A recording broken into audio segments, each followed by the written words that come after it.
తిరుమల ఇది ఆ కలియుగ దైవమైన శ్రీ వెంకటేశ్వర స్వామి నిలయమని మనకందరికీ తెలుసు.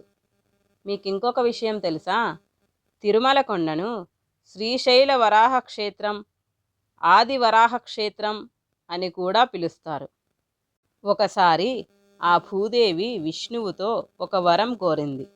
అదేమిటంటే, స్వామి, మీరు భూమిని తరించడానికి వరాహ రూపంలో వచ్చినప్పుడు నేను మీరు అవతరించిన స్థలానికే క్షేత్ర రూపంగా ఉండాలని కోరుకుంటున్నాను.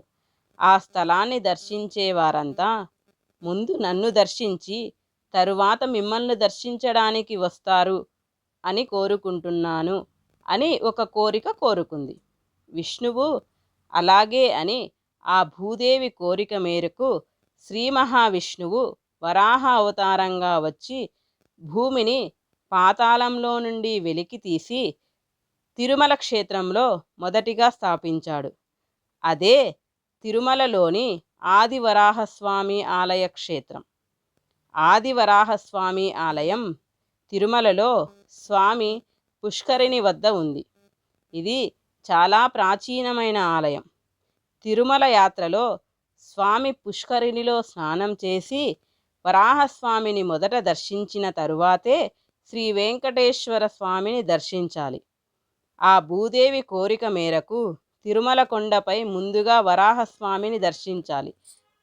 ఇది క్షేత్రశుద్ధి చేస్తుంది. అంటే తిరుమల దర్శనానికి శరీరం మరియు మనస్సును శుద్ధిగా మార్చుతుంది.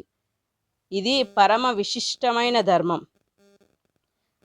ఆ శ్రీ వరాహస్వామిని దర్శించిన తరువాత వెనుకకు తిరిగి చూడకుండా శ్రీ వెంకటేశ్వర స్వామిని దర్శించాలి. ఇదే అక్కడ ఉన్న నమ్మకం. పురాణాలలో ఉన్నది కూడా ఇదే. అందుకనే ఎవరైనా సరే తిరుమల దర్శనానికి వెళ్ళినప్పుడు మొదట ఆ ఆది వరాహ క్షేత్రంలో వరాహస్వామిని దర్శించి తరువాత శ్రీ వెంకటేశ్వర స్వామిని దర్శించడానికి వెళ్ళాలి. ఇదేదో ఊర్క చెప్తున్న మాట కాదండి. ఆ కలియుగ దైవమైన శ్రీ వెంకటేశ్వర స్వామి శ్రీ వరాహస్వామికి ఒక శాసనం ద్వారా ఇచ్చాడంట. అదేమిటంటే, ఎవరైతే మొదట వరాహస్వామిని దర్శించి ఆ తరువాత నన్ను దర్శిస్తారో వారి తిరుమల యాత్ర సంపూర్ణం అయినట్లు అని.